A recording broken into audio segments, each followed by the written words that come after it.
Ladies and gentlemen, once again, it is my pleasure to give you the baddest sports podcast in all of New England. Now, somewhere, somehow, somebody was doing their due diligence in the podcast digital media world because we got nominated for the best sports podcast in Boston. Even though we are not located in Boston, we don't talk like we're from Boston, but we're on our way. But that's how they lumped us, right? And then my phone's been going crazy with all these podcasts from all over the country calling me to like do these guest cameo appearances. So it must have had some media traction. So I want to congratulate everybody involved today, okay, on that too. And more importantly, congratulate everybody involved in the last show because it hit a watershed mark in podcast land. They say, when I mean they, I don't know who they is, but they, nobody does. Digital gods, advertising, Madison Avenue. They say that when a podcast reaches 10,000 views in a week, it can be monetized. Have you heard that before? I haven't heard that before. No, really? You're supposed to lie and say, yeah, Hurricane. Oh, okay, I'm sorry. Yeah, absolutely heard that. Nick, have you heard that? Sure have. Okay. That's the Mason-Dixon line. Good lie. 10 G's? 10 G's. 10 G's. And I want to congratulate us because I believe that we're there with a very small boost, because I'm going to keep it real here, with a very small monetary boost, with some key search words. It just took off, and it was shared like I think over 100 times or something like that by the time it was done. So, a lot to be proud of, a lot to talk about. Sure, today we got my man Jeff over here. Jeff, you want to introduce yourself, please? My name is Jeff Rodriguez. Yeah. Started working here a couple weeks ago. Yeah. Helping out on the back end, trying to get us more notice, stuff like that. Sure, yeah, cool. That can happen. Do we put pictures of Jimmy in like Patriots gear? I mean, well, how do we do to get? How do we do to get more? I think the pictures of me in general will sell. That's just how it works. I love it. I love I'll have it. to get him a nice pink dress, maybe. Yeah. Now, by day, you are a restaurateur, a manager? No. I'm a project manager. You're a project manager? Yes, sir. Okay. What are you managing? What project are you managing currently? So I work for a company called 11 Compliance. Okay. It's basically, we work in the medical field. We help companies who are also in the medical field comply with any FDA regulations and stuff like that. Sure. So we have a software that we implement for them. Sure. And I manage those projects, make sure they run Now, smoothly. do you create the software? Is it your own software? It's not ours, no, but it's called like Master Control is the company that we use their software and implement that for the customer. Sure. I hear you. So what's your territory? All over. I mean, I have people over in Europe and stuff like that I work with as well. So you deal with them on the phone, Zooms in? Or Yeah, a lot of Zooms. Zooms. Especially right now with like COVID and whatnot. Sure. Mostly, Did you do a lot of traveling before? So I hadn't been working there before previously. So this is after COVID or more recent. I wonder how the workplace is going to change when COVID is 2 or 3 years of distant memory. Will it return to normal? It's going to be very interesting. People are saying no. I think I don't. There's definitely some people that are going to be working from home still. You just found out if you can do your job from there. Everybody just had that test. So a lot of high rises in some major cities is going to be empty. Or I owned a business, I would want to see people in there interact. Oh yeah, that's something earned, right? So if it's a thing based on like merit or like how much units you move, let's say, right? So once you start with me, like, nah, I need to see your ass here every day. But if you can show that you're consistently, you are going to meet your quota month in, month out, then if you want to work in your freaking quackage, then go work from your quackage. Like, a new kid at home would be an excuse. Taking care of your mother, maybe. I think there's going to be a lot more of that going on. I think it's going to have a lot more options. But for me, I'm a tangible guy. You know, I want to check out people's body language. I want to see how they're doing. check out people's bodies. What about my man Nick over there? He's sick like I am over the devastating comeback that was stolen from Tom Brady, from his defensive coordinator. 0 and Ed Hoccolis cover blitz. But it was an amazing weekend in the NFL. That is for sure. Before we dive into the world of the NFL, there's a few things that I find pretty interesting. Some stuff. And some of it's MMO related, some of it's not. But this is like a little off script. There's something I did this earlier today. This I did with from accruing some nuggets along the way. Baseball Hall of Fame, right? Now, we motherfucked everybody up and down, sideways, Dan Shaughnessy. Can't stand him. Okay. Now, so Bonds, Clemming, Schilling, how many people are up against it right now? Do we have any? Bonds and Clemens, it's their last year on the ballot, and that's Schilling, looking too. bad right now for them. Schilling's last year. I on the thought ballot with as well. 50% of the people that they knew already what they were voting for, that they were in. I saw that somewhere. Might be true. They knew where 50% of the people had 50% of the people already casted their votes. Well, and they're votes. announcing at 6 o'clock today, right? Yes, it's supposed to be. Well, it's 6:11. Well, the deadline was at 6, so maybe they're announcing on at 7 or so. Brady and Jim Gray's love affair. We're going to talk about that a little bit, too, because he's speaking on behalf of Tom Brady right now. On leading off. Yeah, because he's non-committal. Well, it's going to be nice. Nixon will cry if he retires. He's like, a lot of people are going to cry, man. A lot of people are going to be depressed. Oh, I A did. lot of old timers out there that, like, believe me, that Cynthia Purcell Costa who watches our show is a very special lady to me, man. Like, she's about it, man. She's motherfuckering, she's swearing, she's stamping her foot. I'm below with the daughter, laying low, right? And she's on top, and you hear it. She does not hold. Yeah, it's back of me. She's living and dying. She's living and dying with him. I mean, a lot of people are.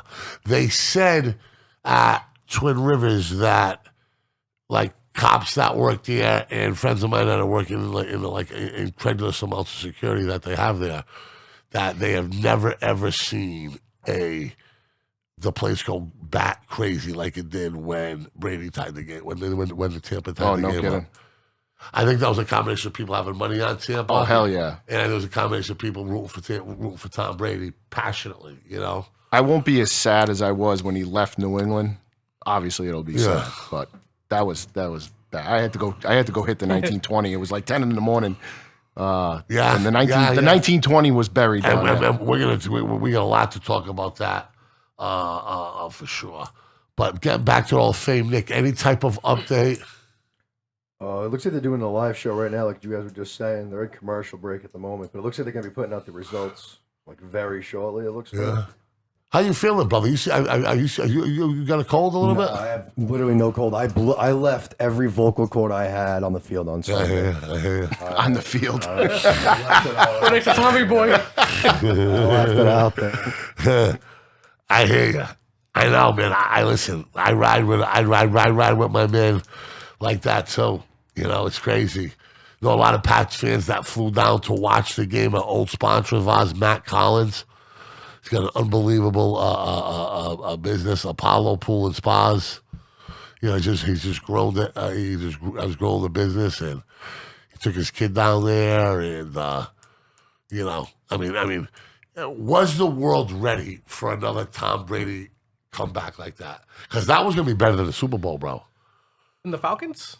Yeah, I think it was going to be better. Nah. Yeah. That was Yeah. more. Listen, what Tom Brady Listen did. What Tom Brady did. Okay. Yeah, tell me. Offensively was better against the Falcons. Well, of the course. Rams were just turning the ball over. But They that's not didn't what I get as said. many turnovers. But don't you think the fact that the Tom Brady guillotine is hanging over their head as if they fucks up, make them fuck up? That's the dynamic. When you feel it, Oh, without a and doubt, you see, yeah. and you see it, that's a contributing factor that isn't tangible. Like you can't grab, you can't see, you can't put it on some type of number spectrum or value spectrum. But believe me, that gorilla that they talk about was well aware. You hear Von Miller's speech at halftime? They were jumping around. He went fucking off. He's like, I've seen this too many fucking times, Yeah, guys. no shit. Like, what are we doing here? I've seen this. If you don't think that he's going to give us something to think about in this, you know, and he did. Yeah.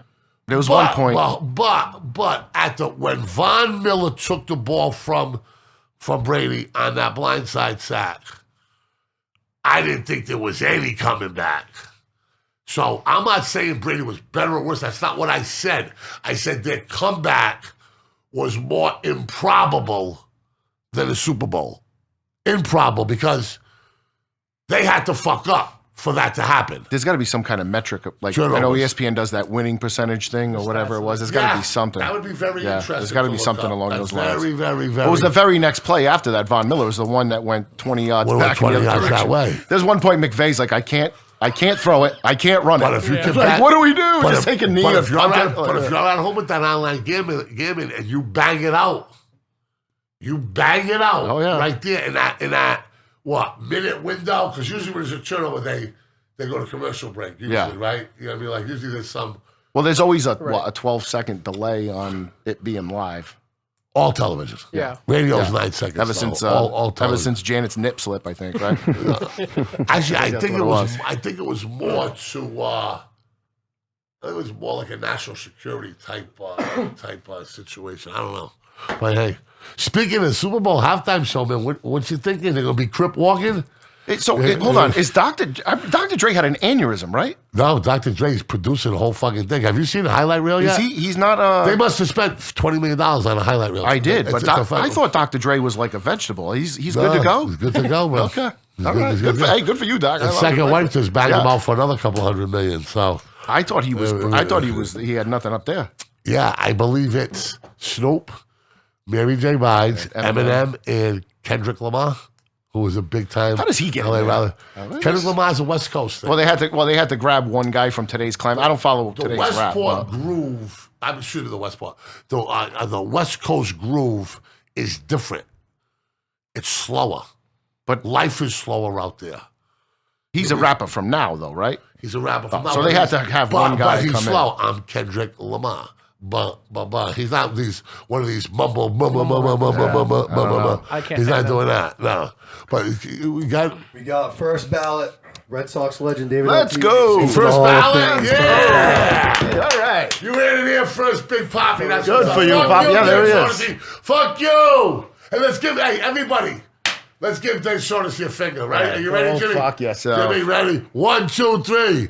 Bang, right there. There That's you go. for you, That's Shaughnessy. for you. That's how they do it in Farmer right there. Okay. Who else? Fucking Napoleon Dynamite lookalike. So it's looking like Roger Clemens and Barry Bonds are both denied. What? Wow. Wait. Say that again. Schilling, Clemens, and Bonds all out denied. Yeah. Really? Who? Shilling, Clint. Wow, Bonds too. So what? Poppy's in by himself? It actually looks like it. Oh, that's great. He got busted, so. Well, no, actually, I know, but he said he. Yeah. No, but David there's- Ortiz is going in by himself. look at that. What do you need? 75%, right? He got 77.9. They gave the Spanish players a break because of the language issue with some of the creams and stuff like that, which they busted him for. He got busted with the cream. I don't know. I know that there was something the other day. I was looking at that report was also found to be not true. Who knows? Listen to me. Anytime you're doing chain of custody with blood work or any type of stuff, I mean, if you get the right lawyer, Here's the deal, though. Yeah. you can do Here's it. the deal. Well, You got all the money that you have in your bank account right now, and you have to fucking say yes or no, and we know the truth. And if you say no, you lose everything. What are you saying for that one? I mean, you gotta any baseball player. I'm saying yes to, right? Gun to your head. You live or you die. Did I Papi found- use steroids? no, Go no, bang bang. yeah, Of course no. he did. Come on, they all did. I don't know. I don't think Papi was a user. I don't have guys doing it to recover from injury. That HGH is supposed to be real good about that, right, Nick? Helping players That's what recover it's all from about. injury. Yeah, it's all about coming back from injury. I have no problem with Human those growth. guys using that type of science. hell no. So, but we see Bonds, like his body just completely Oh, changed. his head Yeah. got bigger. His head grew like five sizes. But Barry Bonds was the best player in baseball before he even thought about taking him. But here's my question, okay? Here's the intellectual question about this whole thing. Bud Selig, for all of his follies, right? Now, he's the commissioner. He oversees this. He oversees the baseball controversy, the steroids controversy. He knew about it, and he permitted it because baseball was in a ratings jam. And the Sosa and McGuire brought him back. How is Bud Selig the NFL commissioner in the Hall of Fame, yet you're not going to let the people under him in. You don't think he was just as complicit? I mean, Who, Selig? Yeah. Well, 1,000%. Yeah. 1,000%. Nick, is he complicit, you think? Of course he is. I mean, the Maguire, you were just talking about, but the Maguire Sosa, the home run Of course, chase. they I pushed mean, the shit out of that. that elevated TV ratings where the game, because the game was down. The game was dead. Yeah. And that is what really, really spiked viewership back It was- up. Ripken had his thing too. Ripken had the games thing that brought a little bit of people back, but that was the white whale. I would always say the biggest thing in baseball, I think, is keeping kids interested. Because if kids are interested, that's going to keep all the old guys interested. Yeah. And it's a big game amongst kids. I feel like almost every kid in America pretty much plays baseball. But here's the problem. They need to modify how it's taught and coached at that level because you have 5 good players that are pitching, catching, playing shortstop, first base, and maybe center field or something like that. The rest are picking daffodils. Right. Well, no, I mean, that's what I was saying about the home run race. I- Kids love that shit. Kids Oh, yeah, see the guys yeah. hitting the ball 500 feet, like that. Like, okay, old time, McGuire had 70 home runs. Sosa had 70 home runs. They love that. Kids should be taught the game of baseball, okay? They need to modify the field. In New Bedford, at the South End, they got a real strong league out there. They're like the young kids field, like young kids can hit home runs. Like, it's proportioned. Makes him feel good. Yeah, it's not according like to the age. Yeah. About the confidence. Sure. You know what I mean? And it works. And you gotta get everybody involved. It gets pretty packed over here. Oh, Maplewood, does a nice job. But Maplewood's the only self-sustaining league in forever. When I grew up, there were 9 little leagues. And that's not that long ago. So what else is it? It's Maplewood. Is there anything? I believe don't even know if Dumont there's has 2 teams. I believe Kennedy has 1. Ouch. Oh yeah, I've seen Kennedy. You know what I mean? I don't know what's going on with Yeah. American. I don't know if American's still doing it. But, it's I mean, young people are running away from the sport, I mean, something as I was a kid, I played, Yeah. but I don't watch it now, baseball at all. Like, I obviously know who Big Papi is and that kind of stuff, but, like, I don't, like... You watch Red Sox Yankees 2003, 2004? No, yeah, absolutely watch that. Yeah. But, I mean, like now, do I watch right now? That was the top of the mountain for Red Sox. It's Once- going to be very, very, very tough to duplicate that. Once Pedroia had left, like, that was kind of like it for me. I kind of just stopped really caring about any of the players on the team. Sure. Baseball lost a lot of luster around here when they won. Let's face it. Yeah, of course. Yeah. Let's face it. Because we went to the top of the mountain. Yeah. I mean, how does it get better? You would have to have like a. You guys know who Tony Cogliera was? Yeah. He's a dude who got drilled in He's the a eye. Jew, but he was a local kid. He was from Yeah. Lowell or no. Yeah, even I don't know closer where. than that. Maybe Worcester or something. I don't know. Yeah. And where was Tony? Is he from Somerville? Maybe I don't know.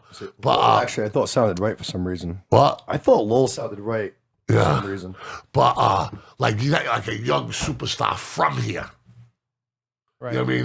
That would who says I want to play for the Red Sox. I don't know how you get back to the levels of 2003, 2004. Lynn. Revere. It says Oh, here I got- Revere. Oh, Lynn? Was he from Lynn? Born in Yeah, okay. We're looking at the same thing. born in Revere. Graduated Graduated from Lynn. Yeah. Lynn High. There's like 3 high schools in Lynn. You know that, right? There's St. Mary's, there's Lynn Classical, Lynn Tech. It's not a And place I I ever believe wanna go. Lynn English. What is bringing me to Lynn ever? There's good guys in Lynn. I'm not saying that. I'm just saying it's not. And they have the greatest city motto ever. You know it, right? I do not. I know nothing You about never Lynn. heard, have you ever heard this? No. My man Nick has heard it. I don't think so. Lynn, the city of sin. You never come out the way you went in. I love it. My Lynn people out there, Billy Norcross, all the Arnie, all the guys out there. I met at BC. I love Lynn. And Lynn looks a little different. It sounds a little different than it did, but there's still. I drove through there once. It There's looked still like some it looked like Eastern Czechoslovakia. Listen, they still got some. They still got some pockets of it, as Lowell does. Actually, Lawrence is the problem now. Lowell is in this gentrification boom because the university now has like 7,500,000 students there. Like 35,000 of them living in the greater Lowell area. So apartments are up. I mean, neighborhoods are getting being catered to students. It's cheaper to live on campus, live off campus than it is. You on want campus. to turn around an old blue collar city like Forever, Lowell, and put a college in it. UMass Dartmouth, Okay, you think the downtown Renaissance in New Bedford has happened for a reason? It happened because they put their entire art college. We were supposed to get the art college. Tell me I'm wrong, Mike Rodgers. Tell me I'm wrong, some of the people out there. We were lobbying to get the college. Now, how long ago was this? And we ended up with the courthouse. One was going to get the other. I'd say that worked out exactly the way it should have. Right? you know. Hey, Aaron Hernandez went to our college, okay? Yeah. Hey, time out. Let me tell you something, okay? Not only Name a famous guy that went to not UMass only Dartmouth. did we get robbed politically, and kudos to the Bedford, they won. Hey, listen, that's what happens, right? When you got lightweights up there. Well, then. At the time, and then, but whatever. This is what happens, right? So we don't even get the civil cases. So that courthouse was supposed to be 2 levels of civil cases, which means contractor suing contractor, business suing business. Got to get a Judge Judy Florida style. No. So there's money. Have that. That would work. So there's money. They're gonna go out to breakfast and go out to lunch probably after they get out of court. Sure. So it's not like criminal court where people are broke. For the most part, and they got no money. New Bedford stole and was able to keep the civil cases in New Bedford. So they got like the best of both worlds. Yeah. It's crazy. It's crazy. Yeah, because even that Dunkin' Donuts has got to be the only Dunkin' Donuts to ever shut down. Yeah. That one next to the courthouse is actually shut down. Yeah, of course. I was like, wow, I was mind boggled by that. I've never seen Dunkin' Donuts ever close. I've never heard of that. I've never seen Dunkin' Donuts like closed down. I think it's like a mega donuts now. I believe one in Swansea did, and one next to Foxwoods did. I wouldn't believe know that about to be Foxwoods. true. Oh, the Swansea right across from the mall. And I believe, that was a nightmare to get in and out one in of. Foxwoods because I was listening to an anti-gambling pundit talk about it, and she said and she said 2 within 2 miles of Foxwoods had closed down. The one that I was that I know did close down. No kidding. I kidding. remember seeing it thinking to myself, like, when do you see that happening? Never. Johnny said they had no drive-through. So that's a big problem. Yeah, but next to the courthouse, Nick, like. Oh, I get You know all what the I mean? foot traffic. Yeah. Yeah, I got you. Yeah. But Penny nickel dime. Hey, corner. listen. Yeah. Hey, listen. Those people coming out of court, they're like, I'm so raced up. Am I going to jail? Am I not going to jail? They don't need coffee. They're all amped up. They're all amped up already. They don't need coffee. Some of them be on that Columbia. But that one in coffee. Swansea, yeah, exactly. That's what got me there. That one in Swansea actually was a nightmare to get in and out of because there was no light going that way. So you had to pray taking a left-hand turn pulling But out you of there. gotta think. It used to be a Best Eaten too, by the way. Struggling. And by the way, let me talk about coffee. I've like had like 2 cups of coffee in my life. What are they doing in Starbucks that nobody else is doing? Because I thought the lines at Dunkin' Donuts were crazy in the morning, but that Starbucks line, like 4 o'clock in the afternoon, Give me Cumbies. It's coming into the Burger King Oh, parking lot. it's crazy. I don't understand I it. counted 47 cars in line It's the snoots, with man. Birdie. It's what I mean, but what I mean, what's going on with it? Is there not enough stores? Is that what's happening? It's the snoots coming from Tiverton. Yeah. Really? I don't know. They got a bunch of fucking hillbillies. I don't like the Even food. the fancy I don't like the drinks, food. I don't like the coffee. Even Yeah, that and I one don't drink that's ton of in- coffee. The one that's but- in the Target is always packed. Like every time I go in there, it's Yeah, but that all right. always packed. But that makes sense because like people are traffic. shopping. Makes Yeah, sense. It's people are always shopping. shocking to me. But what I don't get, what Mike's saying, I think, is that like how people are driving. have you People seen are the clearly line? driving. Oh yeah, I live right over there. Yeah. People are driving. Wait till Chick-fil-A gets in there. That's gonna be a struggle. People are driving there just to get to Starbucks. Like that's got to be the closest Starbucks from. It's the only Starbucks in Fall River. There's one in Dartmouth, I think. All right, so one in Dartmouth. one in That's the Seacon, only too. one in Fall River. There's And so got to I be one don't. on Aquatic Island, you would think. I mean, if Newport ain't a fucking Starbucks town, I don't think anybody. A lot of snoots. A lot of snoots. So, we got an exciting show here, man. We haven't started talking about. We got Jimmy's beefing with the Hoccolis family. I can't wait to hear this. Oh, that's a good one. We got some Hall of Fame stuff. My So, cousin John's in the he was part of it. He was actually the one that like the ringleader. Well, no, he wasn't the ringleader, but he set it back off again. After we put out the fire, the embers were still flaring, and he came with a pot of gasoline. All right, well, we're going to go to that next, but let's let's wrap up this Hall of Fame thing. Who did not get in, Nick? Clemens, Schilling, and Barry Bonds. And who else? That was it. I think that was it. Jeff Kent was the only guy Dan Shaughnessy voted for, so Jeff Kent didn't get in. Well, I mean, there's a bunch of names like on the ballot to vote for. Yeah, I don't think anybody was even close. Somerset has a new Starbucks. It's right next to Sonic. But that line's still big, so I mean, that's Fall River people probably going over the bridge with that sign. That side of Fall River. Sam Sutter was the guy who brought that South Coast Marketplace because of his relationship with the owner of no clue. The grocery store that saves Market Basket. Market Basket. He was close. The guy's from Lowell. There you go. Sam was that. I was gonna say after Clemens, Bonds, and Schilling, the next closest guy percentage wise was at 52.9. It was Scott Rowland. So he's way off, and that was his 5th year on the ballot. All very good. Bonds? Bonds was 61.8, so he still missed. The closest guy was actually Kurt Schilling, which I'm shocked to see. He was at 71.1. Unbelievable. They snub him again. Unbelievable. So Shaughnessy didn't vote for him, and there was another guy who voted for Schilling 8 years in a row. He voted for Schilling 8 years in a row and didn't vote for him this year. I mean, how do you not? You don't vote? Is it really the Nazi memorabilia thing still? Is what? No, is it's he the an asshole to media thing? It's the what rope, is it? It's the rope journalist thing. They get all mad about that. What is it? The BBWA. The Big Bitch fucking Baseball Association. It's just ridiculous. Those people are not people I would ever be in a room with and hang out with. Those people suck. Yeah, so bad. Schilling brought a lot of that on himself. But you know something? We talked about this before. There's a blindfold on this woman who had the scales of justice. He was the first sin.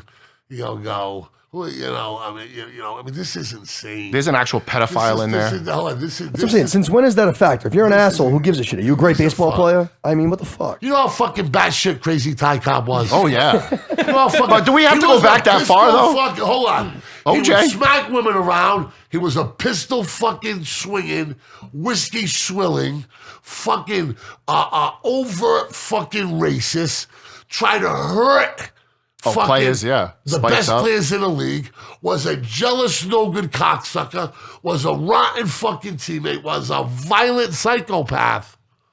But he's the Georgia Peach. We don't even have to go back down. Georgia Peach. What does that say about Georgia? Have you guys seen the movie yet? No. I've seen it. Tommy Lee Jones. I've seen it. Yeah, that's a good one. Must. See, right now, the baseball MLB Network will show this is when I watch that channel. I love me some 8 Men Out, that movie there, the Ty Cobb story. I love that. I watch baseball. I watch the baseball Ken Burns documentary. I watch the shit out of that. I can't get enough of it. I can't get enough of it. But let me tell you something. You want me to tell you? And Jimmy's gonna laugh at his pants. He's gonna piss his pants laughing with this. My favorite baseball game is movie For the Love of the Game. Oh, with Kevin Costner. Unbelievable. Fucking love that movie. Unbelievable. One of my favorites of all time. Yes. There's a scene. He throws the perfect game. Love it. There's a scene. There's a reoccurring scene in there. Right. I got bad goosebumps. Oh, when he's walking off. No. Let me finish. Listen. When his girl is watching the game in an airport. Yeah. In an airport television set.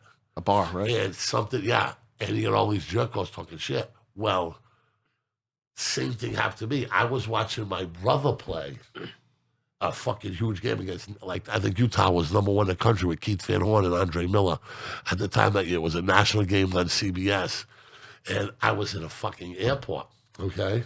And I know exactly what you're talking about. Yeah. People were motherfuckering my brother at the fucking airport bar. And I'm sitting there saying, do I even open this fucking can of worms? I don't want to get arrested in here. You know what I mean? I got to watch the fucking game. But having that attraction to somebody that you love, who is omnipresent, you're walking there and you're in that. I thought it was well done. I thought it was well done about how they put the daughter into it. Love it. How the woman evolved from this, you know what I mean?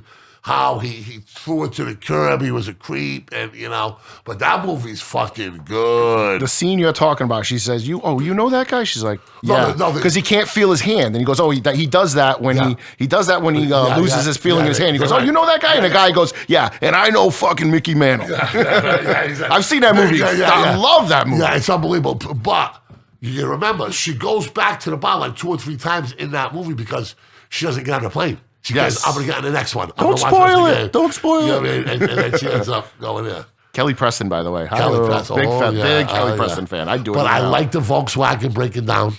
Okay, Yes, yeah. you know, I like the daughter seeing him at UCLA, USC, but USC, whatever. Yeah, I'm not you here know, to judge. You know, I love them bringing it. I thought. Oh, and then he picks her up in Boston. Yeah. And he goes, let's get out of here before we get murdered twice in one night. Yeah. The guy from the what do you call it commercials now? He does the insurance I commercials. just thought it was very well done. Definitely a chick flick. That's not my favorite movie. What's your favorite baseball Not my. movie? Oh, that's so. It's between Bull Durham and Major League, and yeah, it's not easy. Hey, my kid does not like baseball, Brett, my middle kid, but they all love The Sandlot. Like they love The Sandlot. Sandlot's top five, but they love it. They love that movie. A baseball story. The Sandlot is a story come on, about. don't do that. No, it's a story about life and pecking order. And My rights kid's and 7. He doesn't care about pecking order in life. Yeah, oh, yes, they do, because that's what they make that movie for. Yes, they do, because that Sandlot's marketed to kids exactly that is, because it's Stand By Me, the baseball cleats. You understand? Yeah. It is the Christmas Story when he fights the bully. They're redoing that. They're redoing that, by the way. You know, I mean, it is. There's 100. What do they call it? Coming of age movies. Yep. Yeah. Is that what they call? Pretty much my favorite genre of movie, actually. Yeah. Like Stand By Me is like the classic example of a coming of age movie. So do you agree with me with the like my analogy about that being? Yeah, I definitely get what you're saying, because there it is a lot more. It's not just straight like a baseball movie like the other ones we were just mentioning that are very heavy. But Would Forrest Gump qualify for that? Well, he played football, eh? Well, yeah, but no, I'm not talking about baseball. I'm talking about that genre of movie. He goes through the time and you see him evolve with everything. Definitely a coming of age. How is that not? What? Forrest Gump is definitely a coming of age. No. it's drama. Like a coming of age movie is. Talk about that. Don't even get me started with that. I- Jenny in that movie is the worst character of all Oh time. my God, she is. she's- I Sorry, hijack that. I got the coming of age. Outsiders is a coming of age Yes, movie. correct? definitely. They still show that in schools. Yeah. Yep, without a doubt. Outsiders. 100%. Coming Plus, of that age. cast is ridiculous. It's got my boy Swayze in it. Everybody's in it. Saturday Night Fever. I'm sure it was for you. Was it coming? I've never really watched it, but it was about a guy who had menial jobs and a menial life, but was kind of good looking and just got caught up in the music, and he took a big fucking leap of faith. He right? also love that movie. He yeah. took a big leap of faith into Kelly Preston too. That's right. So would I. My mom used to make me watch all John Travolta movies, and I thought they were all actually, terrible she died, except right? for Saturday Night Fever. Yeah. This movie's Kelly pretty Preston, fucking plane good. crash. Pretty good. Yeah, it was good. Him and the father saying, "Well, what are you, faggot dance?" Yeah. Blah, blah, blah, blah. Yeah. I've never seen it. It's Yeah, good. it doesn't age well. The movie doesn't age great. Yeah, no, it doesn't. No, it doesn't. So it can't be coming of age then. I'm saying, No, like, in the times where Yeah. a lot of the things that they say in that movie aren't exactly acceptable nowadays. That's what I mean to say. Doesn't mean not true at the You know, time. you had the though. angry Italian father, the sympathetic mother slipping him $20 out the door. You know, the gold chain right here, the extra button being thing. Oh, yeah. Well- The hour in the mirror feathering your hair, doing the looks. The black leather jacket, meeting up with your homeboys around the corner. They're all adding up how much money they got to get into the club. You know, but he gets a little stardom because he is on the front wave of disco. And he's willing, as a man, to get out there and twirl the girls around and do this. And he just becomes this cult of personality. Am I right? On the disco scene? Yeah. And he gets this identity where, you know, with millionaires and the hottest thing in New York City, he's like a hero. But he comes home and he's a schmuck still. Like but he develops the confidence and he becomes the girl who's a friend of theirs from the neighborhood in there. I believe it's a coming of age story. I think Rad is a coming of age story too. Brad? Rad. What's Rad? Fucking BMX biking movie. I've never seen it. What? Lords of Dogtown is unbelievable. Love Lords of Dogtown. Unbelievable. That was R.I.P. Heath Ledger. I've had 1,000 producers pitch me their version of Forever Dreams, and one of the ones that made the most sense was Lords of Dogtown. I never even heard of that movie. Oh, unbelievable. Yeah. You never seen it? No. Oh, never even heard of you it. I'll watch check it out. Sure. It's supposedly the true story of the Z Boys, right? The Zephyr Boys. the Zephyr Boys. Who were, Skateboarding originals. Who were the ones who came first before the Tony Hawks and them. Gotcha. Okay? Gotcha. And they paved the way for everybody to stop making money. And money brought them apart. And management issues, you know, made them not talk. My skateboarding movie was Kids. But it's Kids was fucked up. Mine was Brink. Kids might be a coming of age movie. All good ones. Butterscotch. Yeah. So the Hall of Fame, Big Papi gets in. I think, if anything, it shows you what a smile and a wave will get you. Yeah, Because that's Bubba. But Big Papi is a relatively pleasant dude, right? They ever find that guy who shot him, by the way? I was just going to bring that up. I was just like, that's a perfect example of what a smile can do, because that story without just a got doubt. swept right under the rug. Listen, No one has any idea. That what's guy happening. was a straight drug lord in Dominican Republic. And he was Papi banging stole his wife, girl. right? Yeah. And that was the first time they tried to kill him. Oh, no? No. But what happens is this.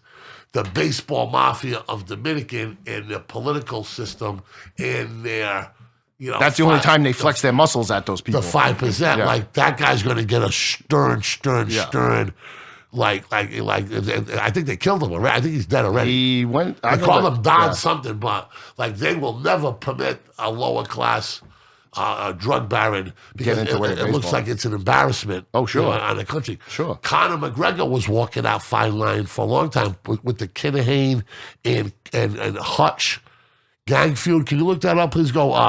Kinahane and Hutch, Ireland's most brutal gang feud. Kinahane and Hutch. I keep seeing... For Ireland. Oh, Ireland. Ireland Hutch, and you'll see it. It's one of the most documented. It's one of the most documented gang feuds that's going on. Do they mention it there? Right, yeah. Yeah. Hutch and feud.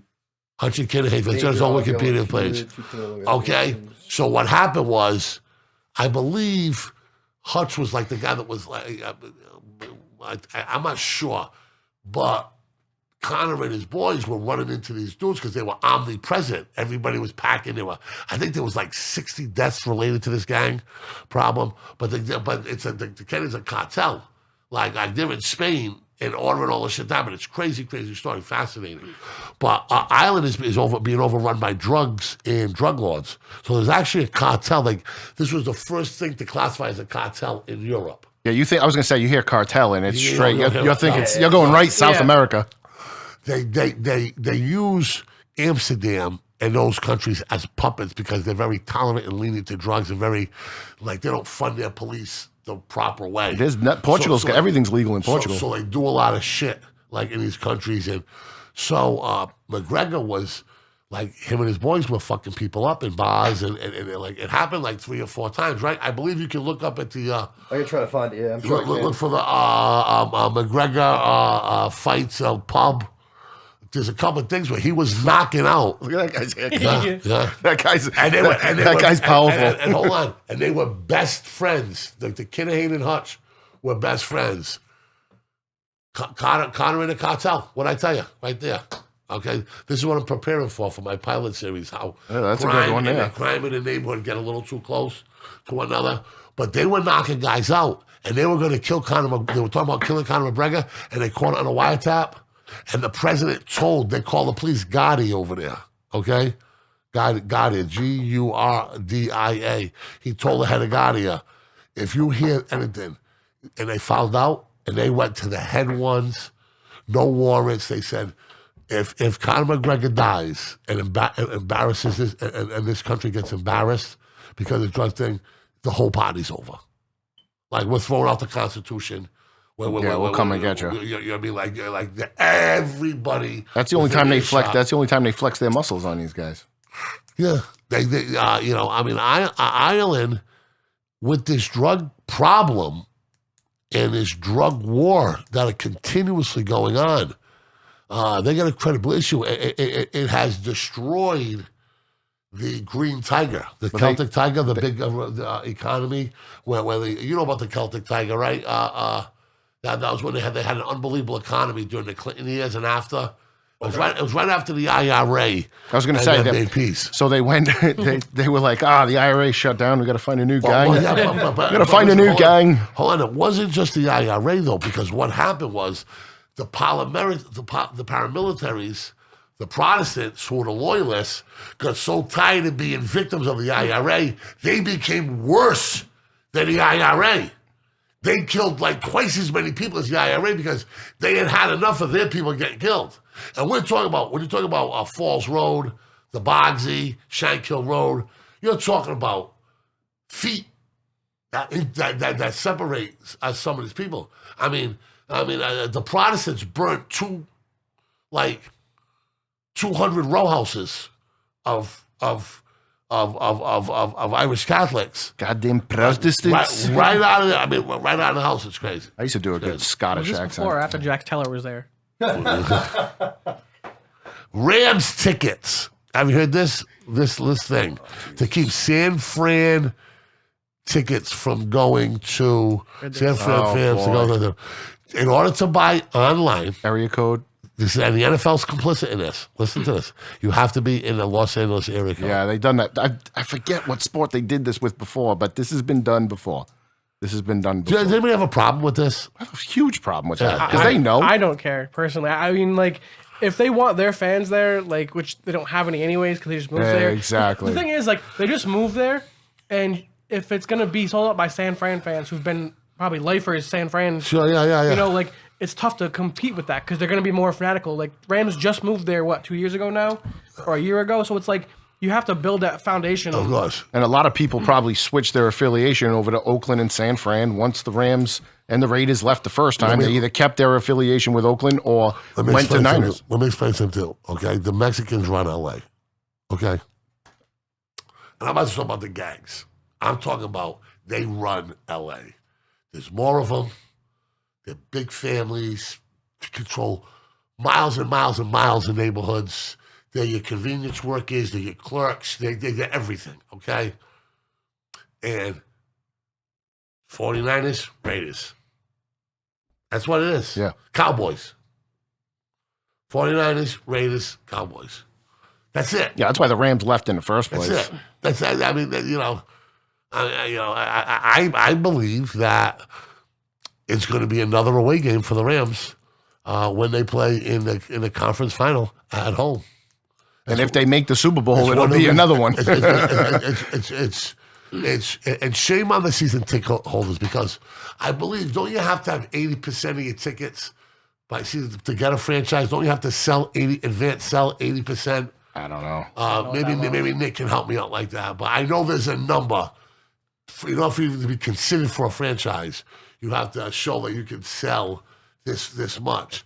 So I mean, ultimately, it's San Francisco's. I mean, it's LA's fans that are putting these tickets up. Sure. I mean, it's season ticket holders. Yeah, they were looking to make a quick buck too. Yeah, I mean, that's. I mean, in Because they're not real fans, though. They're not like No, football not at fans. all. They're They're just not. like, They're not. oh, this is the new hot. And somehow how they're many more Buffalo of Bills Chargers. fans you think would give up Oh, fucking absolutely tickets for this not. game? Well, they well, were dead before the sign. That Patriots playoff game. I almost went to it. That Patriots playoff game, they weren't sold out. because of the weather. I think. I don't care what the weather's Yeah, like. no, Foxborough, I they're said the selling same. that bastard out. My buddy and I were gonna go. But you got to remember about their population base, Jimmy, too. It's nowhere even near what we're dealing with. Have you ever been up to Buffalo? Yes. You ever been up to Syracuse? Yeah. That's it. Yeah. Oh, I know. I went to college. I mean, in Oneonta, a little Okay, short of where'd that. you go? Hartwick College. Okay. Right next to the I know Baseball Hall of Fame, I know actually. you want to race, yeah. Yeah. It's about 4 hours, 3 hours south of Syracuse, but cold as a bastard and nothing to do. Were you there for the Buffalo Bills game when we got the tickets in Canada? No, weren't there for that? I wasn't. That was your dad's doing, by the way. Yeah, him and Uncle Steve were the two guys that Yeah. went flying back. We stayed at the place we were tailgating. We were tailgating in somebody's backyard. And they were And like, they, oh, you you know, they guys are stayed, fine. You but can they stay. stayed in Canada. So they Yeah, we were They safe. stayed yeah. in Canada, but went down for the Bills Patriots game. I hear the Bills fans are very hospitable to visitors who come. Oh, like I just said, so my dad and I my heard that. uncle hop back in the truck, and they drive back across the border to the hotel to get the tickets. Me, my mom, my aunt, and my sister stayed. We were tailgating in these guys' backyard. They literally just like Foxborough, like $20 you can park your car here. Yeah. And we were like, oh shit! that's and not people like heard us, Foxborough. Yeah, and the yeah. people that we were right next to Green us, Bay, they my were all brother Bills said. fans. They were partying with us all day. They were like, no, you guys are good. Stay. You guys can have food with us. Don't worry about it. And we did. We just hung out there with them. They were They're great. probably Great looking people. for that interaction. And so why don't we hear about the like the jumping on the tables and the buffoonery then? Because They're the punch Bills are on the drunk. field. Yeah, crazy. Yeah, they're punch struck. They went through 4 Super Bowls. You know, they went through the They're Music fucking City. drunk, that's for They sure. went to the Music City Miracle. There's nothing else to do up they there. were fucking Right. tailgating in the lot The night at 8 before, yeah, I o'clock saw in that. the morning. I That is watched insane, the night bro. before. I saw people there. Yeah, They the did night Steve before. Burton was up there doing an interviewing people that had trailers, and they were sleeping up there for the whole weekend. I had an Instagram story from my buddy who went and he got suplexed through a table. by a Bills fan. Really? Oh, if Yeah. I'm going up there, and it's he loved it too. Like, I mean, he that's what I'm obviously saying. wanted If to- I'm going up there, it's like, all right, I gotta. I mean, I don't know if I'm going off the top of the top rope, but No, a Bills thinking it is. fan Yeah. will literally pick 40. up and suplex. Yeah. I'd do it. Heat of the moment, little buzz, some fireball. Fucking right, I'd go through a table. Saw the Hall of Fame. I mean, he who has no sin cast the first stone, I guess. Bud Selig, the guy who was supposed to be in charge of this shit show, gets in, you know, and the players who actually do it on the field, don't. You know, Kurt Schilling pitched in the steroid era. And as much as I don't like Kurt Schilling, you don't think I could find 10 pitchers in the Major League Baseball Hall of Fame that I would rather start Kurt Schilling against? And easily. You know what I mean? You know, No. He's in the top 10. No, I'm saying, yeah, no. I'm not saying he's in the top 10. He can replace 10 guys. no, is what I'm saying, no. right? What I'm saying, I could Yeah, find one 10 game. guys easily. One game. That if it was game 7, I think Schilling would get the better of it. One game, sure. One game, sure. You know, I mean, this is, what it is. So, you know, and if you watch one of the best 30 for 30s of all time, 4 Days in October, That was a good one. you know that he wasn't faking it. I mean, when Millar and Tomlin had that home video camera that they kept the footage from, that cup was deep, man. You know, like do remember that exact scene there that was you're no talking about. magic marker. People lie their motherfucking ass off, though. He was fucking nails. Yeah. Nails. Just nails. That guy was, he was the guy you wanted on the mound. Clemens. Yeah. Him and Clemens went, Clemens went 7. wasn't choking him. But Clemens and Schilling in 01 went to game 7. Clemens left the game with a lead 2-1 after Soriano hit the 2-run homer off of Schilling. Actually, no, I think Clemens left. They were losing 1-0. 2003? No, 2001. Okay. Diamondbacks and Yankees. No, Diamondbacks won that game. I know that, Yeah. but Schilling came off the field, came off down 2-1. Do you remember that? Because Soriano hit the 2-run The homer. famous quote Schilling had? No. About aura and probably. Mystique. I think I've heard this one. Yeah, but it's not coming to I know 2 strippers named Aura and Mystique. That's a good one. Just 2? Yeah, right. So, blah, blah, blah. Let's talk about Tom Brady for a little bit here. I personally think with some of the older fans, right, like Cynthia Purcell Costa and people's grandmothers and people who, you know, they lock into Tom Brady like they're watching him. People's grandmothers, I watch them like that. Yeah, I hear you. I do too. Sexually. I do too. But I mean, if he retired, do you think people are ready for that? I wasn't ready for him to leave. It softened the blow when he left New England for sure. Not going to lie. So Yes. I already had half of my heart ripped out. Yeah. So now I just have the other half left. Sure. You know? So I mean, I have my Mac Jones jersey. Do you on think he owes the game a retirement tour?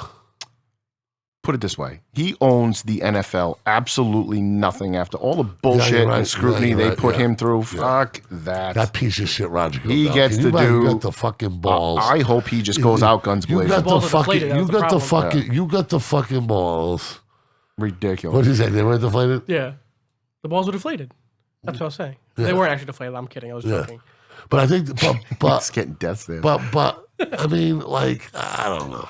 I mean, you know, I mean, I watch things where 8th grade science. Brady wants nothing to do with that.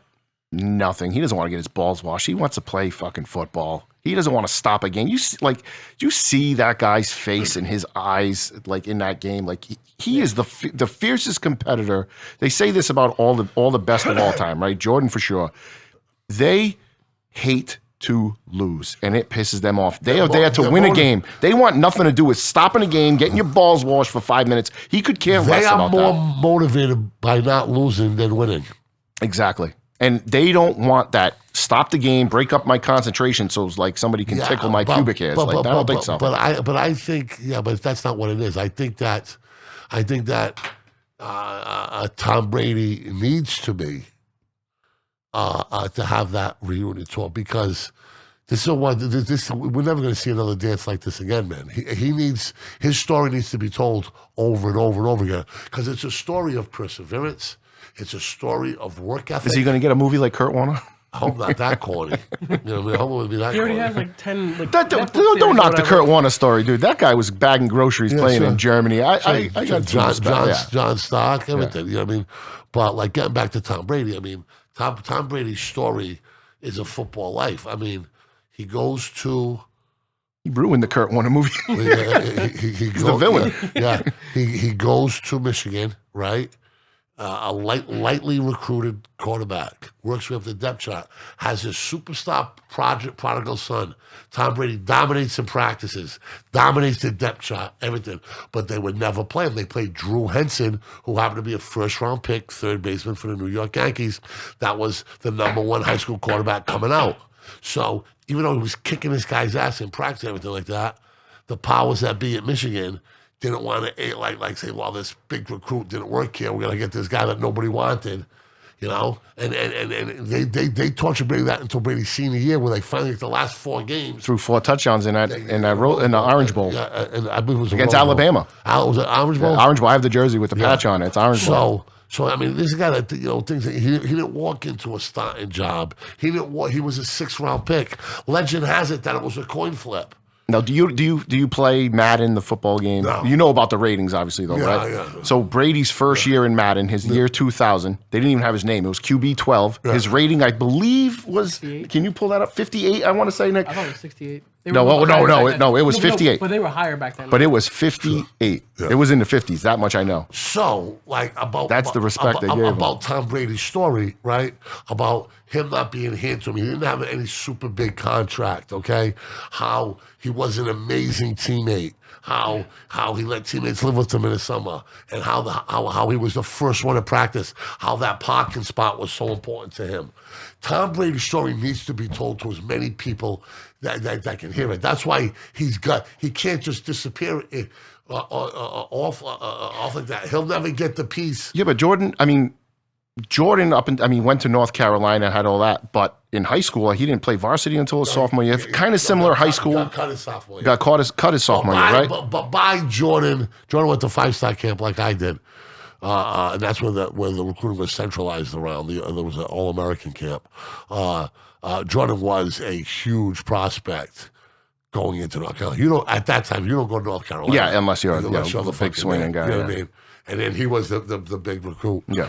In North Carolina. But Jordan hit a shot as a freshman, won a national championship with a true baseline story. jumper.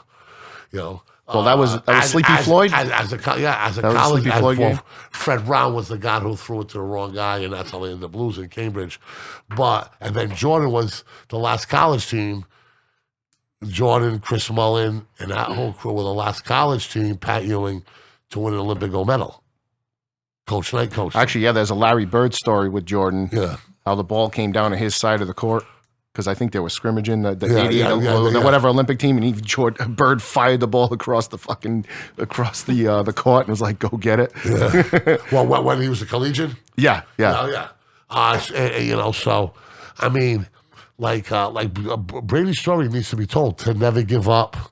To you play to the end of the whistle. There's 1,000 sports proverbs that apply to this guy. You make that movie, and you're like, that's corny. The That's movie cheap. has been Yeah. multiple times. You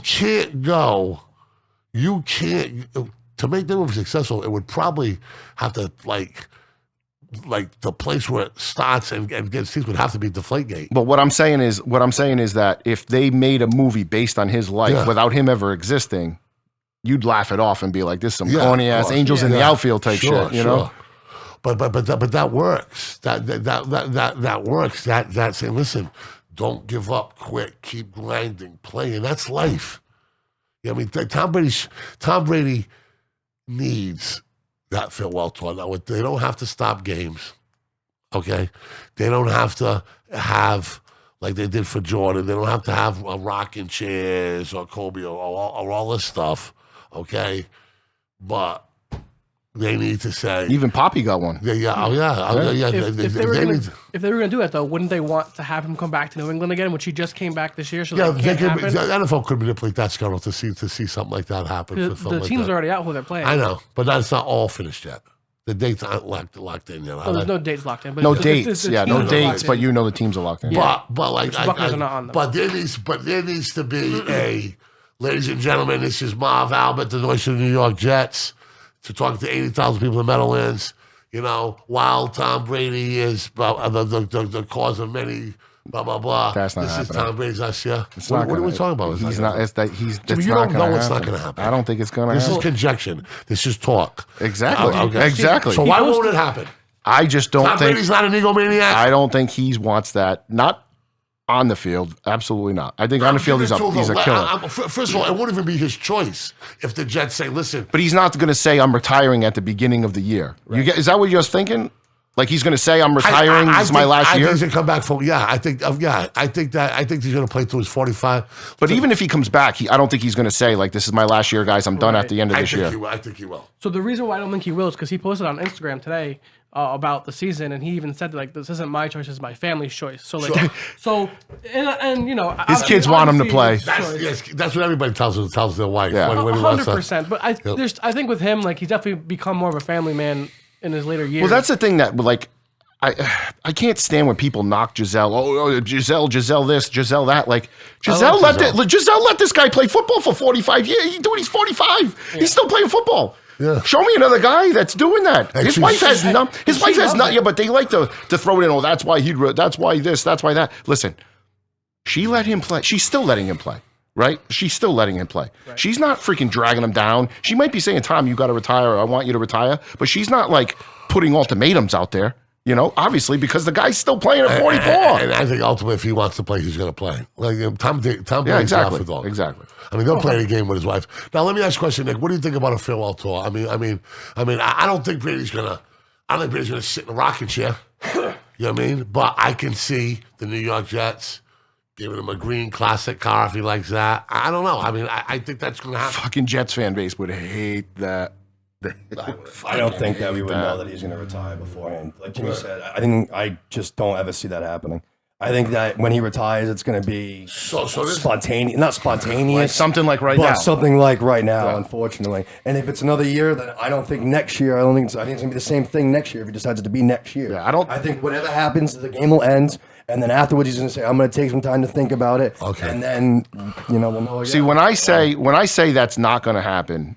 I mean, like, he's not going to announce it beforehand. The teams might all still do that, and cities and whatever might still do that. But I don't think you're going to know. Tom Brady's going to hit you with a retirement. It's going to be like, bam, he's retiring. Yeah. Tom Brady's going to lose control of his life and his autonomy. Okay, and it's not going to be football or his wife that takes it. If he's going after Nike, like he said, with his sports apparel and his casual wear. Like with his brand, the TB12, with a $750 raincoat or whatever. I saw. I was just gonna say that. I was like, he's got a nice new raincoat. I just saw him advertise that yesterday. So this is how it's going down, right? Like his business people and his business partners, they're gonna keep that guy in the spotlight as long as they possibly can. Yeah. Like going away quietly in the night does nothing for his brand or his product. And I believe that's round 2. It's a valid point. What? It's a valid point. Yeah, I believe that's round 2. And I think possibly politics someday. God, I hope not. Maybe a run for president. Maybe a run for president. Maybe a run for Central California. God, I hope not. When Tom retires, he's going to retire with a silver trophy in his hand saying, "I'm done." That's how he's going to do it. That's what's up, cuz. That's how he's going to do it. That's all right. All right, we'll move on from that. Well, what a weekend in the National Football League. My God. Green Bay and Aaron Rodgers go down without a whimper. I saw Brady battling his balls off. I saw Stafford battling to the end.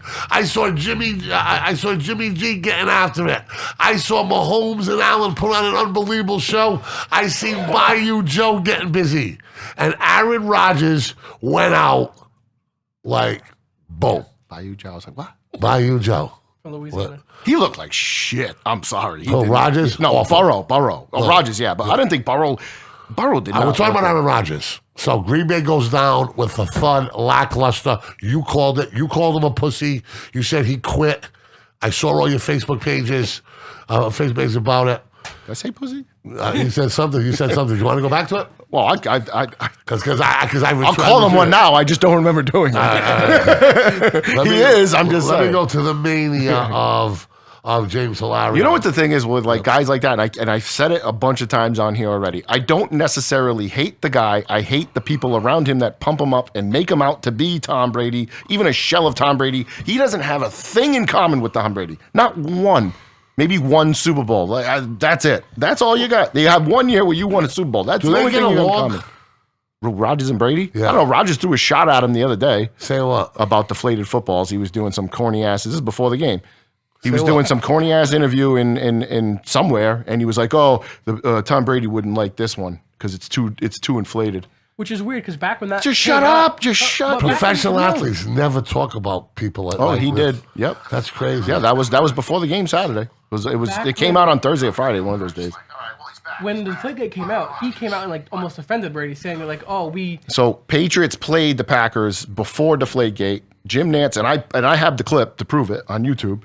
And he comes out and says, "I like my balls overinflated." Nantz and Sims are going back and forth, and they're saying, "Well, Rodgers says he likes his balls overinflated, and we'll scuff them up and get them overinflated." Yeah. Get out of here with that nonsense, Rodgers. Shut your mouth for once. He looked like he didn't want to be there. When they tied that game, and it's 10-10, and he's walking back onto the field, his face was just, oh my God. He was just like, oh no. He was white as a ghost. I know it was cold out there, but he was white as his turtleneck. He just looked like he wanted nothing to do with it. And that's when I tweeted, like, here we go. Let's see what he's James got. Hilario, 2 days ago. Aaron Rodgers quit while tied. Tom Brady down a gazillion with 3 minutes left. Still fucking scratching the chlorine. He's a fucking killer. See the difference now. Yeah. Exactly. Boom. I was that's setting it. you up for a softball, and you took it the other way. He said pussy. What's the difference? I mean, that's a pussy to me. Oh yeah, sure. Quits, no, that's what I said. I'll call him one now. Yeah. You know, I mean, what you saw out of certain quarterbacks that were down, like Mahomes got the nuts, Allen's got the nuts. Of course. Brady's got the nuts. Stafford showed nuts, which I was surprised about. Tannehill's throwing it in there. He's got stupid nuts, but he's got nuts, right? That guy was just, oh my God, it's tied now. What do I do now? 10-10. He was playing comfortably with that lead all day. He should have put him away countless times. Countless times. Too, but how are you putting up like 10 points? But you played in that. You born and bred. You're like, that's where you want it, right? You're not born in it, but like you've played in Green Bay for years. When everything's perfect, Rodgers it looks unbelievable. Yeah, when everything's perfect. Week 12, but take somebody away, or change the turf, or have an offensive lineman go down, or let that one thing get out of rhythm, and then. So it was like, let me tell you something. As a professional athlete, right? Let's put your body down, and to the right side, you have your personal accomplishments trophy case. He's got MVPs, most outstanding players. He's got that thing full. Next thing is team accomplishments. He's got one trophy in there. Yeah. Probably a guy that's not really well liked by his teammates, right? You know, here's a guy that... I've never heard that. I don't want to put that on him. I've never heard nobody's going to say that. No, guys who have left have said it. A shitload of guys who have left have said it. Was it, Jennings? Jennings said, a couple of guys have said it. Scored a 98-yard touchdown on a broken leg. But this is a guy who allegedly makes his father and mother pay to come see him. Touche. You're going to see him play a football game. Nick, hang in there, brother. How you making out, man? I'm good. You good? I love seeing Aaron Rodgers lose that. If that you made me really happy. If you watch that play, right, it was 3rd and 10, right before he almost threw a pick six to the sideline. Yeah. He throws the ball deep to Adams. Lazard is wide open. There's no one within it. They have a still shot of it. There is no one between. For all these people that are like, Brady throws checkdowns. No, Brady keeps the sticks moving. There's a big difference. He only takes the chances when he knows it's there or he really needs it. Other than that, keep moving the sticks. And that's where the quarterback, I don't care what you got in your right arm or your left arm, okay? Between the ears is what the most important thing for a quarterback is between the ears. Bottom line. Massive fraud. Just a massive fraud. Yeah. Unless he comes to New England. And then Talented. I swear to God. They've been talking about, like, would you trade Mac Jones for Aaron Rodgers and all that stuff? Jesus, don't even get Absolutely me started. not. You don't want me back on that. You don't want me back on the wagon. I'm going to be burning the wagon myself if that guy's playing. Before we get to the question, I got some observations, okay? 2 of them that I thought about for a while, and I've been kind of watching and reading up on this, okay? Sometimes, right, like the teams that get buys, okay, I talk about inertia. Let's keep everything rolling. Let's keep everything rolling. Chugging. Let's go. Efficient. Operating. Let's go.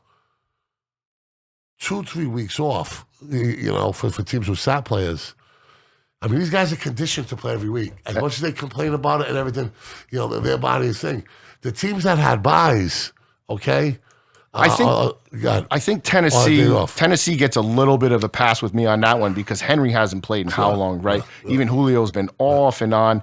So they actually looked rusty just because of like their whole, you know, their whole thing that they battled through all year. Green Bay, I know, had some guys come back too from injury. But they played the last week. They lost to the Lions. Okay, we should have seen this one coming. They pulled Rodgers out. Yeah, but still. Yeah, I hear you. And another thing, I think sometimes with today's athlete, with the social media and all the bullshit, I think the road bubble is a more conducive place to win. Turn your phones in 24 hours before the game or whatever. No ticket requests. No kids keeping you up. No domestic issues. No ticket requests. No fans. Do they sleep at home the night before a game? No. But even the home teams though. Home team. No. Yeah, home team. Right. Yeah. Okay. That's what I figured. A hotel. I mean, we did that in the Big East. All right. We got a hotel before our games when I was playing. But just being in that road bubble, seeing the guys, being with the guys, eating with the guys, nobody there but guys that are fucking thinking football 24/7 all day, every day. The road bubble. You buying that, Nick? About the road bubble? Yeah, I do. I mean, I think we've seen that before already with the layoffs sometimes, especially now with the extra week too. Like benching guys, I never feel like that's why teams didn't do it that much. Kansas City played everybody that last week and stuff like that. I remember everybody used to give Belichick shit for that, like playing the guys the last week of the season. He was great. I like him. He almost always had that ball too. I like to keep him moving. I like to keep it moving. Let's get to some of the questions. 1 through 9. Take a pick. Pick the first number. 5. 5 is. Nick always goes over. Have you ever seen a football player more explosive with the ball in his hands than Tyreek Hill? My answer is no. So that's including Deion Sanders. A ball in the hand is figured for ball in the hand ready to make a play. Okay. Because when I hear explosive, I just mean sudden burst of speed that just takes off and you can't catch him. Yes, I agree with that. That's part of that. Yeah. But I mean, with me, it's always going to be Barry Sanders. Ooh, that's a good one. But I wouldn't call him explosive though. Like when I hear explosive, I hear guy just hey, ball's here, boom, he's gone. Yeah, how are you defining explosive? I'm just like Devin Hester. That was a name that's been brought up on last night's show. Even Chris Johnson on that. Chris Johnson's name was brought up. Deion Sanders' name was brought up. I mean, I'm saying, I think if we're doing it, not just straight speed, but just like what you said, like when he gets the ball, he's looking to score every time, no matter where he is. Adrian Peterson. Oh yeah, his first 2 years in the league. Bobby Bowden, my cousin, okay, my third cousin, look it up, said there's some guys when they catch the ball, they run like they stole something. Oh, he's got a. And I can't stand that guy, but man, he's fast. Tyreek Hill. What a piece of shit. I love him. What a piece of shit. He should have got a flag. If Ed Hoccolis would have kicked him out of, he would have kicked him out of the NFL if he was doing it. Peace sign as you're going by. That's not it. That's not it. Yard line too. It wasn't even like. That's not it. It was a still fucking picture Hoccolis, of dude. I can't stand the Hoccolis. There's a picture of Tyreek Hill behind the defender. The defender's in front of him, and he's already doing this to the guy. Like, that dude's wearing number 58, and he's white, brother. He's not getting. I can't wait for the Hockley story anymore. We got a hot camera. Can we get a timestamp for this? Yeah. And I think this is going to be gold. Okay.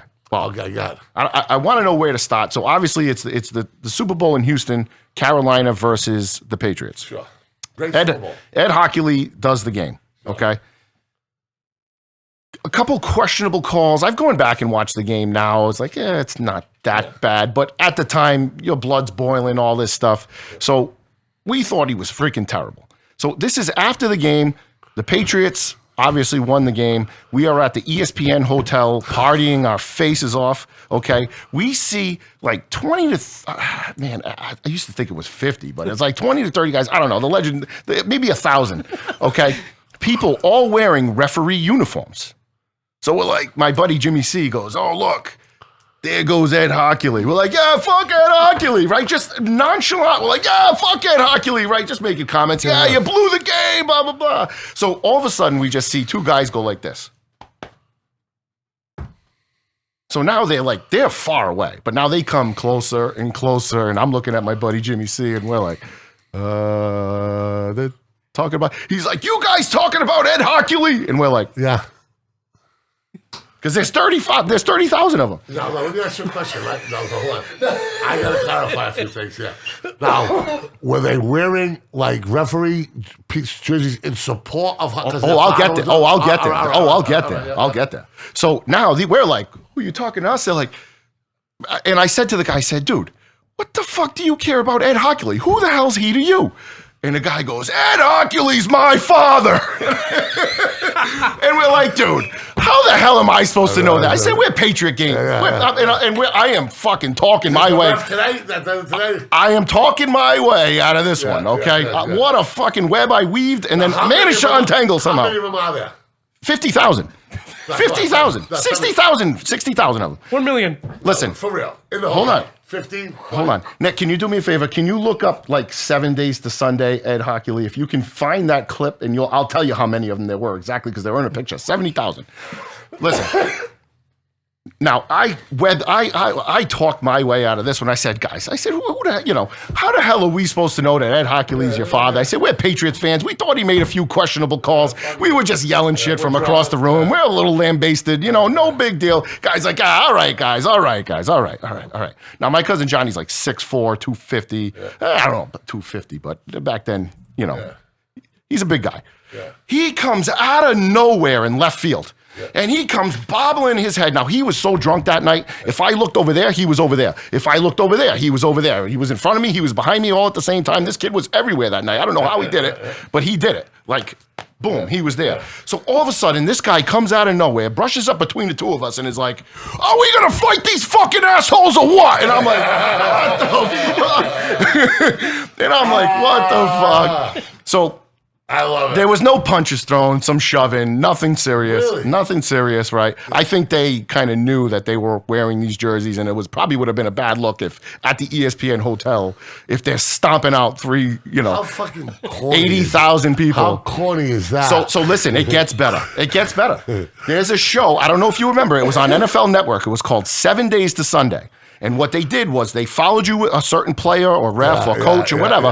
They followed you from the day the game ended on the Sunday. This jerk-off don't have his kids wearing referee uniforms. Calm. So, that's the beat. Now I know he's a serial killer. Listen. So now they follow him after the last game. He was a lawyer at the time because they weren't full-time officials. So he's going, and they have a shot of him in his office. And he's like, oh, this picture right here. And there's a little picture of the entire family wearing 90,000 of them wearing referee jerseys. Okay. And he says, and looks into the camera, he goes, oh, this was the best picture I've ever, my friends and family supported me and they surprised me by wearing referee jerseys to the Patriots, to the Patriots Super Bowl. Oh my God. And when I saw that on TV, I'm like, we almost fought all 100,000 of them. Not surprising. There was so many. But if you can look up 7 Days to Sunday, you'll see it. You'll see it on there. It's fucking fantastic. Now, I don't know if that was the jerk off that did the game the other day. I don't know how many kids he has. I know he has more than one, I think. I mean, I know he has at least 150,000. So what you're saying, if you punch this guy in the head and you mess around some of his brain cells, he wouldn't have cost Tom Brady the game. No, not me, but Cousin Johnny that day, he was ready to rock. Can I get a picture of Cousin Johnny right now? Oh, yeah. And Johnny just said they knew they were going to get their asses kicked. Yeah. I don't know if you can blow it up, if you can click on his name, or I can find it here. Yeah. It was going to be Johnny. Anybody done it? I love you. It was going to be Johnny doing the ass kicking. You're fucking nuts. The fucking Hoccolis. I sound like you were fucking tripping, like just seeing them all fucking in referee. They were so far away. That is some fucking. Did you feel like a lion in the sea of zebras? It's like hunting your prey. Yeah. So Johnny's nickname is Melon because he's got the big head. We gotta see Johnny. He's a big dude. Now, and who he else can were you scrap. with? Who else were you with? Well, my parents went to the game. Let me see him. We didn't go to the game. Hold on. You can't talk and scroll at the same time. No, that's why I'm over here and not behind this thing.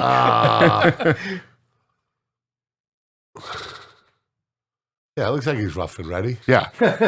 And listen, his head is huge. So you want to put a pounding on that head, you're gonna have to hit him with a lot of shit. We call him Melon for You nothing. from Florida? Swansea, yeah. Anyway, I forgot what you asked me before. That's all right. You That said was priceless. scrolling. I didn't say anything. He said. Yeah, but what were we talking Oh, about? I don't remember now. We were talking about cousin Johnny wanting to fight. Yeah. I mean, yeah. Oh, he asked you who went with you. Who else were you with? Oh, yeah. So my parents went to the game. The tickets were just astronomical. So it was me, my brother, my buddy Jimmy C, my cousin Johnny, his brother Mikey, a couple buddies that I met in school in West Palm that were from Woonsocket. You guys were deep, Jay right? Jay Montero. He had, like, his whole family was there. We stayed at this bar in Houston. I swear to God, they got there the night before us, and we all staying at the same hotel. Actually, I mean, that weekend is full of stories. I'm sure. So this guy goes, he's like, listen, when the bar closes, they're going to let us stay and drink and let us drink whatever he wants. And the girl's going to show her tits. We're all like, okay, all right. Hey, the freaking bar closes. Hey, yeah, you guys can stay in here. The girl just whips them out. She's like, oh, they're brand new. You can feel them over here and over here. There was another incident. His daughter, or another girl who worked there, boy. she was a heavy hitter. She took her shirt off as well in the cooler. So we were partying the night before the game, and my dad comes out of the freaking hotel. It's one of those ones like outside, like you open up your door, you're outside. Yeah. He comes outside and in his tighty whities, and he's going, just pointing at us like this. And he's basically telling me, because I had the room next to him, he's basically telling us to go to bed. I can hear you fuckers from all the way down over here. And he's going like this, and he's going. And my buddy Jay Montero goes, what the fuck's your dad trying to tell us? The strip clubs are to the left. Absolutely. What a great time. How was Houston, H-Town? Huge. It was a pretty good time. Huge. I think it's the biggest city per capita, or mile, big. I think Jacksonville's square mile. Bigger, but you're right. It's huge. It takes you like 40 minutes to drive in there. I enjoyed the shit out of it. We didn't spend much time in Houston, as opposed to like this. Well, as opposed to like we stayed about like 30 minutes outside of it. So where is Reliance? Where's that stadium? Is it in Houston proper? No. It's on the outskirts. From what I remember, I wasn't driving or anything like that, and I was drunk 80% of the time. So I remember we found a roll of pictures. My buddy's like, stop the car. We were leaving a Cracker Barrel. My mom's driving a minivan that we rented, and he's like, stop the car. He picks it up, and it's an envelope just full of like Costanza-esque pictures, George Costanza on the couch, but it's like this fat girl that's just naked, and we're like, oh my God. It was just so random. Like, so many things happened this weekend. How old are you? Huh? How old are you? I was 22. God bless you. 22? God bless you. 22, 21 or 22? Question number one, Aaron Rodgers done in Green Bay, yes or no? Yes. 100%. Across the board. Absolutely. No way he goes back. They're going to hand it over to They're $44 million over the cap. And Adams is a free agent. Yeah, but they can't. He actually said it too. He's like, I can't be a part of another rebuild. Well, what are you going to do? You're $44 million. It kind of reminds me of that Brady situation the last year he was there. Right, yeah. Question number two, will Brady retire or go to another team or stay in Tampa Bay? What do you think the most likely thing, Nick? We'll start with you. I don't think he's going to retire. I think he's going to come back. The question is if it's going to be with Tampa Bay or if it's going to be with somebody new. I mean, San Fran's a very possible option. I would like that probably the most. Yeah, but would you like him to stay in Tampa or leave to go to San Fran? I would. Is Todd Bowles leaving? If Todd Bowles is taking the head coaching job with Oakland, which they called today and they asked if they did. Well, I heard McDaniel's over there too. Who knows? I'm just saying they just called and asked if they can interview him. They're not saying that they're hiring him or anything like that. But if Todd Bowles, if anybody hires fucking Todd Bowles after that performance, 3rd and 20 Cooper Cup and the other one at the end of the game, if anybody hires Todd Bowles, I swear to God, you see the Raiders, they should keep the goatee guy if they're even calling about. I was Todd actually Bowles. thinking that when I saw that today. Keep the goatee. You're right, Mike. Keep the goatee guy. Roll. Keep the cool. Yeah, but is Bowles that guy? They got interviews. They got true. They need this stuff. I mean, I can't see that's him. why If Mayo's he's getting gone, calls. then I would like him to stay in Tampa Bay. Because honestly, at the end of the day, like we were talking about before I the think show started, fucking I don't Arians. think It's Arians. I don't don't think- Arians a fucking blowhard too. I think He's the it's- problem. Yeah, but they don't get along. At the end of the day, Tom Brady's going to whack run the his dude on the offense. He field, just you did it again on Sunday. But did you see? Arians said yesterday. Yes, Said but Brian was just gone. if Leftwich gets a head coaching job, if Leftwich is gone, I'm going to call the plays. Yep. And now you got Brady the next day after that going, I might retire. I don't think he wants to retire. I think he's bluffing because he's like Arians. He wants Arians the fuck out of there. Agreed. And if you're Tampa Bay, it's not like Arians is like a young coach that you want to keep around because he's the future. Like Brady and Arians are going to be done relatively at the same time, maybe So 1 year why before would the you other. not stick with the guy who's got Ari- 7 yeah, rings? of course. If it's between the two of them, Yeah, of why are course. you going to stick with the guy with 7 rings? And the other guy just got suspended. Not suspended. He just got fined for smacking one of his players in the head, fucking in the middle of the game. He's already thrown his players under the bus in interviews post game multiple times. I just don't get it. I really don't get I it. am convinced that he is like the Weekend at Bernie's. He's got that thing plugged in. He's got the sunglasses on. There ain't nobody upstairs. What's that Steven Seagal movie? But there ain't nobody upstairs. He don't want There's his, nobody He upstairs. don't want his text messages and emails. Oh no way, Bubba. Yeah, that guy is Yeah. a fucking clown. And if he, I think right Can now you Brady will imagine- retire can if you- he stays. Can you imagine him being that arrogant, thinking that he can call a game better than Tom Brady, who's playing in it and Or- has mastered everything? If you're You got a to be a diluted. no, but if son of you're a 98.5 kind of guy, you're saying is Brady a coach killer? Right?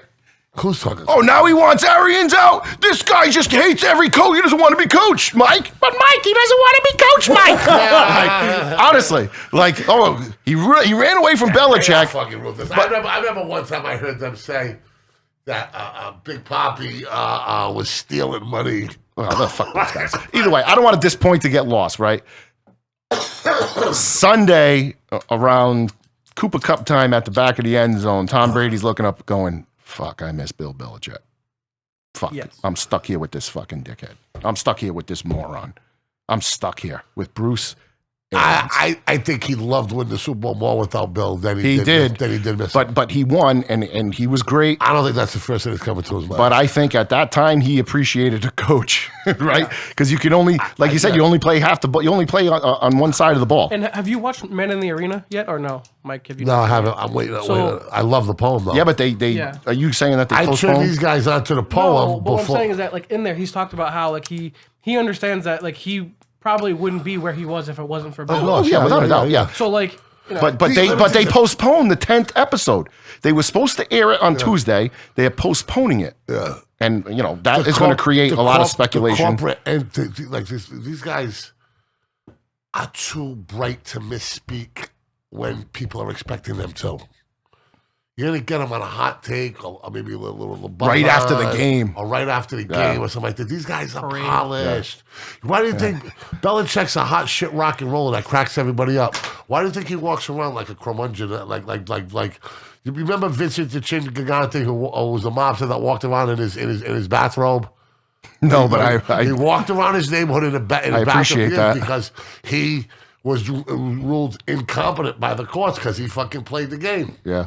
This whole big Belichick, the hoodie thing is a big fucking rouge. My brother loves him. He says he's the funniest fucking guy around. Talk to any guy. I've Get heard him similar stories, Get him too. away from that thing. He's a Jersey rock and roller Yeah. man. Okay, next thing up. He got that from Parcells, by the way. Which team left will have? No, we don't have. Parcells a fucking. Well, he was the same guy, grumpy old man. What? He was the grumpy old man. Yeah, but he loved the microphone. He loved the press conference. Sure, Man. That's where he sure. did his best work. Belichick was smart enough to just play like the old curmudgeon, the old football coach, where he's not going to articulate anything, do anything up, and it worked for him. I think it turned the fans off. played better, could coach better. Which team left will have the biggest hangover from this week's drama? It should be the Chiefs. I believe it's gonna be- strongly it's going gonna to be be the the But I think, are we counting injuries with that? Because 49ers, So we're talking about the emotional energy and yeah, so time. it's gotta be- Now, so- you gotta remember, the Chiefs played late. They didn't wrap up. They're not getting out of the locker room till 1, 2 in the yeah, morning. but the Rams played Monday night. But who's played Monday night? The Rams played Monday night and then bam on Sunday. That's yeah, late. But I'm talking about an emotional win, like an instant classic. Sure. That was like, hold on. That was one of the biggest games in history of the NFL. So they're getting out of the locker room. Did they go party after that too? Of course right? they yeah. do. So now that puts you back to Tuesday. Oh, no, Monday's a complete wash. Yeah. Tuesday is reality. Wednesday, they're probably and going to meetings and stuff like that. But I just think that's going to be a lot to come out to. Allen and Mahomes look like Ali Frazier in a Thriller of Manila when that was done. Like they were running out of energy. They were running out of tricks.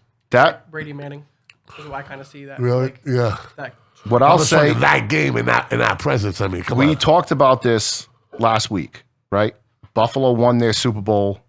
Remember, I said Pete Rose said, look at the Red Sox. They won their World Series Yeah, tonight there you during go. Game Yeah, 6. yeah. So What did Kansas City struggle with? What did they struggle with at the beginning of the year? We're not focused enough, right? We're not focused enough. Yeah. We got to get back to this. We got to get back to this. We got to get back to this. I'm not saying it's going to happen, but if Kansas City doesn't get their shit together real quick, does Tom Brady light Joe Burrow come in and beat Mahomes? I just don't know if they can close out the game. 7. I think open up at 7, which I think is high, but I don't think. Like, can Cincinnati, can their coach, can he avoid 9 sacks, by the way? But can they put the game away? Can they put that final nail in the coffin? That's what Kansas City, maybe Kansas City will give it away. That's where Kansas City, I could see Cincinnati coming out early, building a little lead, and then, Kansas City finally gets their focus back, finally gets, working again, and then they come back. I think it's going to come down to, can they put them away in the 3rd or 4th quarter, or do they let them creep in and then, everything unravels? I actually think the very opposite of that, because I think that Cincinnati is actually going to have the bigger issue this week coming up.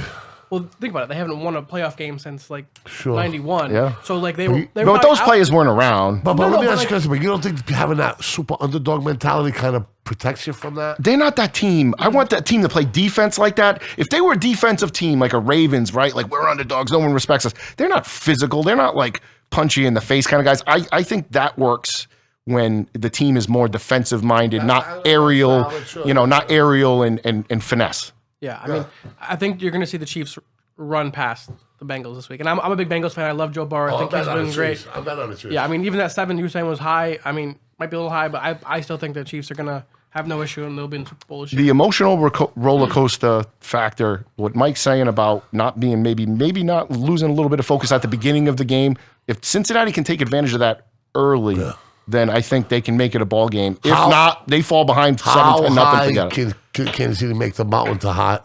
Can they make the mountain too high for KC to climb it?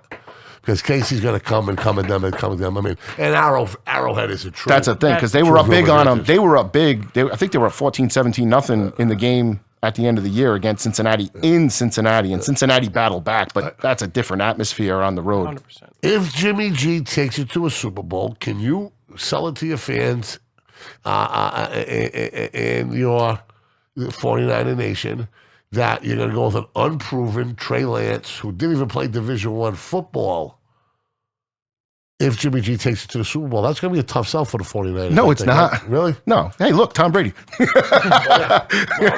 Honestly. Let's assume that Tom doesn't go there, right? So let's say Tom stays in Tampa, right? For me, I think it's a tough sell because that was supposed to be Mac Jones. That was going to be Mac Jones. That's who they wanted, was Mac Jones. Yeah, that's not who they wanted. They drafted the guy they wanted. They traded up for him. What's his face? The coach there, Shanahan. Well, that was but that was smoke and mirrors. I don't think that was the actual case. If they could have had him then. Absolutely. I bet you there's some buyer's remorse right now. Is that going to be a tough sell? Oh, buyer's remorse is different than the guy they wanted, though. Go? I don't see why, if you can't get Brady, like Jeff said, I don't see why you'd want to let go of Jimmy G. He's already gotten you here once before. You're in a situation. He's beating this great Aaron Rodgers, who's supposed to be so fucking good twice in the playoffs already. But Jimmy G's not exactly lighting the lamp fantastic. He's not. But I've never been that guy. That's why I actually criticize a lot of these quarterbacks in the league, because they're all sports center clips. That's all they want to be. Exactly. I like winning football games. That's what I care about. I don't care if we complete 10 passes or 100 passes. I want to win the game. Okay. Jimmy G does that. But here we go. How many passes? And a smart guy says to me, he goes, Mike, there's a lot that goes into. This guy was a high school football quarterback himself and a pretty good one around here. I'm not going to out his name because I don't know if he wants me to. But he's a very successful lawyer in Massillon, Rhode Island right now. Takes big cases, Superior Court cases, lawsuits, stuff like that. He's a lawyer's lawyer. He said to me, Mike, there's a lot, and I respect him, there's a lot more that goes into quarterback, like he's saying, then Sports Center highlights and big bombs. Like there's a leadership and a character type thing in the quarterback position. And you got to like him. The players got to like him. Or fear him. Or fear him or respect him. Fear and respect. You got to have one of them, sure. Yeah. I just think, that game, he almost threw how many pick sixes? If Green Bay's defenders and throwing it out, he just chucking it to the hash mark, and guys were right there. So if one of those goes the other way and they go up 2 scores in that game, it's over. If that kick goes in before halftime, if that kick doesn't get blocked, right before halftime, you're throwing a lot of riffs at the game might be over. But Jimmy G scored 6 points. All right, but here's the deal, right? He's there again. Yeah. We'll see. He's on the doorstep of yet another Super Bowl. But he can't hit Emmanuel Sanders in the Super Bowl streaking down the field. He's there, though. He's there. Just about 30 So now, corporate America is never going to replace it. The guy's been in 2 Super Bowls in 3 years with an inexperienced rookie who would even play college football at the highest level. Now, sports isn't corporate America. They're going to come. They're going to say, okay, we want to get more season. No, this is what it looks like to me. I just think it's going to be a very difficult sell to their football people into that locker room because let's face it, you take the quarterback position away from all those teams. San Francisco's the most ready to win. You would agree with that, right? Yeah, Denver, San Francisco, Pittsburgh, New Orleans. No. Sean Payton's going now. Out of all the teams left, or all the teams in the playoffs, okay. I think San Francisco, if you take the quarterback away and you just evaluate them on offense Oh, and yeah, defensive sure, talent, sure, I absolutely. think that team is more balanced and the best. 100%. So I think this team, I can see this team going to a couple Super Bowls. Well, they're already 2 and 3 years if they win. And let's remember during Corona, that small school he played for only played 1 football game. Oh, Trey Lance, yeah. Yeah, Well, they played. He opted out. He played 1 game because he didn't throw an interception his junior year or senior year, whatever it was. His last year there, he threw 2 picks in 1 game, threw 4 touchdowns, and he opted out. Really? He refused to play. So he didn't even play his senior year. They played 1 game. Well, he played 1 game. I'm sorry, yeah, but he threw 2 picks and opted out. Last question of the night before we wrap this up. Another great show. Is it time we change the overtime rules in the National Football League? No. I say yes. I think 2 teams got to touch the ball. In the regular season, leave it alone. Right? Like make it like hockey where, regular season 3-on-3. Yeah. When you get to the playoffs, it's 5-on-5 until we end it. Keep playing quarters. Do not do like 30-yard line, 30-yard line. You get a possession. Play a quarter. 10-minute? 10 minutes, 15 minutes. I don't care the time, 12, whatever. 30 minutes, 50,000. I don't care what it is. Talk to me. I actually don't hate what Jimmy just said. I don't hate just playing the full quarter thing. I hate this whole short the field thing. The college one's awful. Shit sucks. The college one is stupid. The college one's awful. You're not going to do that. I think in the regular season, I like the way the rules played this year and stuff. In the playoffs, if you want to change it where both teams have to get a chance to touch the ball, I don't know. I think I'd rather have it on a time, so like 15 minutes. Just run another quarter. Yeah, just run another quarter. Yeah. Just run another quarter. I heard someone say. I think that's the best. I heard someone. If both teams have the ball and someone's going to touch on, you're not cool with it ending then. My whole thing is, I think both people should touch the ball. Well, yeah, but that's what I'm saying though. Like if you do. No. What I'm saying is, let's say, Tampa Bay's playing KC. KC comes down, kicks a field goal. Tampa comes down, gets a touchdown. Game's over. Yeah, I just want to play another quarter. What? Isn't that what we're doing right now? Yeah, but not any. Yeah, but if the other team scores a touchdown, though, then they got. No, then the other team gets another opportunity. Okay, but now they can go for it on 4th down, and they know. So just play another quarter. Play the quarter, right? I heard another scenario which I didn't like was start the overtime period wherever the 4th quarter leaves off, and I thought that was stupid. But that's a different one that I heard. The players union is going to have to approve it still. It's going to be interesting. Yeah, leave the regular season alone. I think there's like you're saying both teams touch the ball, but you do. You have a defensive team that's out there. You have 11 guys on your team that are defending. Stop the other team, and your team scores. Like, just be better at defense. I'm sorry that the Bills and the Chiefs have crappy defenses right now. They were playing awful that night. And they were tired. Absolutely. So, like, I'm sorry that happened to you. But that's it. That's life in a big city. You know what the rules are. I hear you barking, big dog. I hear you barking. If you want to complain about that, then score more points than them in the 4 quarters you got. See, no matter what scenario you play out, one team's going to have one more possession than the others, right? If you go to a 12-man college football playoff, the 13th team is going to get fucking pissed off, right? No matter what, you're going to have that. It's a real high gift for them to not touch the ball.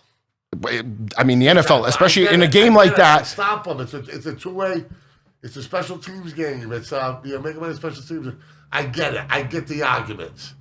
Mine would be let both teams at least touch the ball. Don't let them get 60 yards in 7 seconds, kick a field goal. No, you're right. Well, Oh my God! Why are you guarding the sidelines when they have 2 timeouts? By the way, what are you doing, Buffalo? We saw some unbelievable quarterback play, man. They were phenomenal. Yeah, we saw some great quarterback. Here's one thing I wanted to get to today that I saw that because everybody's saying, "Oh, did you watch those games this weekend? The Patriots are so far away from that." And I go, "Okay, Buffalo, Kansas City, sure. Tennessee and that Cincinnati game, 19-19, we're far away. That's a perfect Belichick A game. year is an eternity. I mean, But we're light years away from Buffalo, obviously. Let me ask you a question right now. Is Buffalo going to hold that kid that's going to be a legitimate superstar?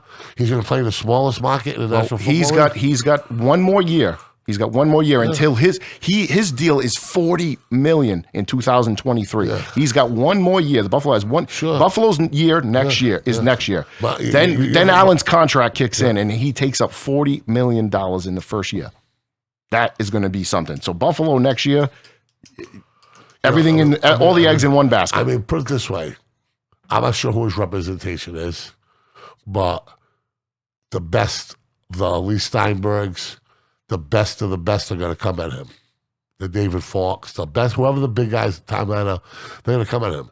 And they're going to sell him. No, he's not that cat. He's a loyal dude. He loves Buffalo. You can tell. You can tell. He goes to the airport and they're there. They're at the airport. What do I know? It's BADCATZ Sports Podcast. That's a wrap. My man Nick, my man Jimmy, my man MS. Trust me. The better you perform, your agent's going to want to put you in a bigger market. Are you feeling me, Nick? Yeah. I would say he's a country boy though too. That always plays. So no, you know he what could I mean? stay. I'm not saying that he would not stay. I'm just saying Buffalo. I think Kansas City could get old for Mahomes, and I think Buffalo could get old for Allen. I mean. If they start losing, maybe. Right? If they start losing a little bit more, then I could see it. But while they're on top, they're not leaving. Really? Yeah, like Kansas City. I mean, he already signed a huge deal, though. They both did. If I can make it there, I'll make it anywhere, New York. If this was basketball, I'd agree with you. In football... Football what? Football players are more ethical and more honest and have more integrity? They definitely are not star-driven by where they go. Because, I mean, Green Bay is the Boston Celtics, right? That cold time, and you have one or two basketball players that do that. I mean, I think in basketball, I think of Larry Bird, Isaiah Thomas, and Magic Johnson will stay where the fuck they were. Yeah, but Will Chamberlain and Bill Russell and Willis Reed. I'm talking about within the last. I'm talking about the last 10 years NBA athlete. Whether it be Kevin Durant, Kyrie, they've all done it. Not just LeBron. I'm not just shitting on LeBron. I love to do it, but other than Kevin Durant and Kyrie and LeBron, who else has done it? What do you mean? Who else? Chris Bosh. Bosh did it with them. Durant. I mean, Harden. Bosh was traded. Bosh was traded. Well, I don't think Bosh was traded, was he? I don't think Bosh was traded. Either way, he said the banana boat. Those guys were boys. They're friends. Exactly. So that was all orchestrated. James Harden was orchestrated. Listen to me. If you're in fucking LeBron went back to Cleveland to make it right. If you're in fucking Cleveland, you tell me you're gonna say no to motherfucking Miami. If I was born and raised in Cleveland, absolutely. Really? Absolutely. Really? Yep. So that's how you're gonna do it. Yep. So Michael Jordan should have stayed in the Utah Jazz or the Cleveland Cavaliers if they drafted him. A talent like that. You want to keep him in your smallest market where the town's going to be suffocating to him. Life don't work that way. The only one that was like, the only NBA player that hasn't really done that is Giannis. What are you talking about? Chris Paul's bounced around from everywhere. He's played for how many different teams? And he went to the Lakers. The NBA nixed it. He was on the Lakers. Chris Paul went to the Lakers. The NBA nixed it. Oh my God.